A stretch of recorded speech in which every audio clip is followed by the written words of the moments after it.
Okay, so you have 3 projects to manage, there are people leaving, you have deadlines, you need to deliver things. So where shall you get the energy to actually do the process improvement? Let me share with you the technique that helped me a lot in my projects to start improving processes in small chunks, so you don't need to invest a lot of time. I'll show you how to do that practically. You can do that within the next hour, so stay with me. It's less than 10 minutes video, but it may actually save you a lot of time. Well, many times we are expecting company to come up with the processes, right? So we expect the top management to hire a consultant or someone to establish the processes and then push the processes top down in the company so that every team uses the same process. Well, my first-hand experience with this way of improving processes is that those efforts usually fail because every team in the company is a little bit different. They need a little bit different processes, a little bit different degree of freedom of how they do their work. So if the company management doesn't give you the processes and you have all that daily work and meetings, where shall you find the time to actually start working on your software development process? Well, I have 2 good news for you. So first of all, it's way easier to start improving processes along your running projects. And the reason for that is that you are not inventing the processes. You are not sitting in the chair and thinking like, okay, so how shall my process look like? How shall I be aligned with all of those standards and process framework, whatever is out there, right? But instead, you are actually looking at what has been done in the project, and you are actually describing this and you are formalizing your processes. And those will be the processes and the procedures that are specifically tailored for your team, because that was the natural way how your team delivered, how your team did something. And the second good news actually is that you don't have much time for it, which will force you to start small. I've been in so many process improvement projects where people deploy heavy processes from the start. No one is going to read like 3 or 4 pages of a process description and memorize it. So actually starting with something very, very small gives you a big advantage, because if you start small, people will almost naturally come and start to improve the processes, start to suggest how to improve it, how to do the things better.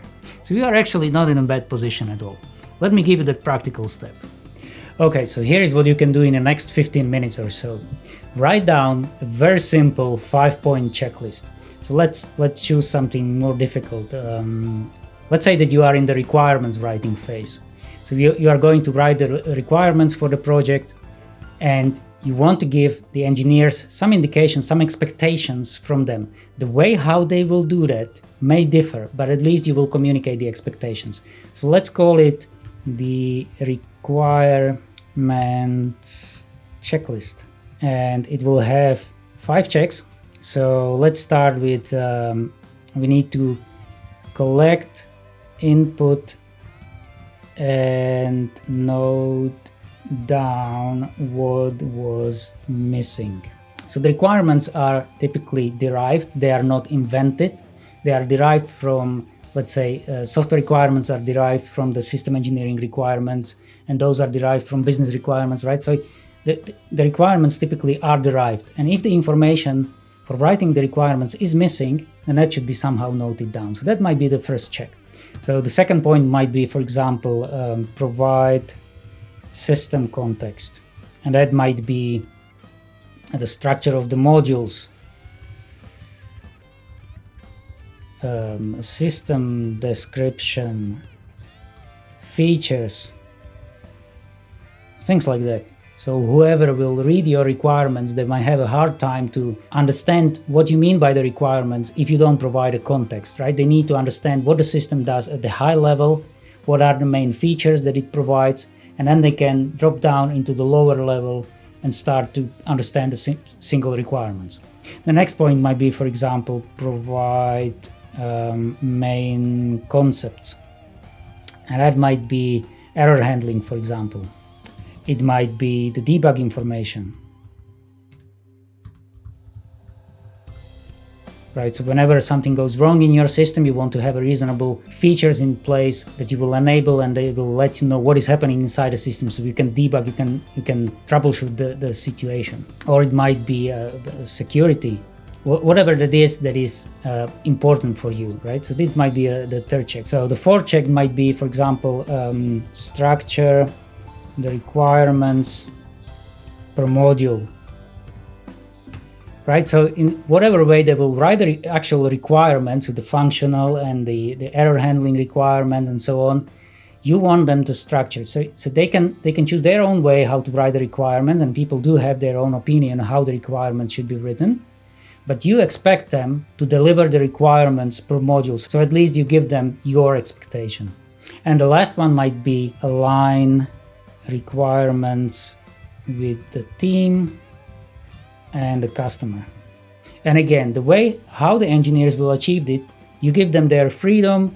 It's up to them how they do it, but you have expressed your expectation on the team, align the requirements with the customer, and approve that.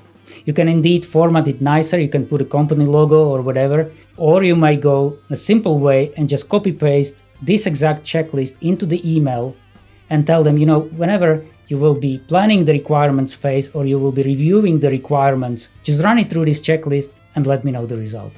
Personally, I wouldn't suggest more than 5 checks, it might be like 6 or 7, but I wouldn't go more than that because that will give your people space for them to enter and to contribute with their own opinion, to be involved in the process.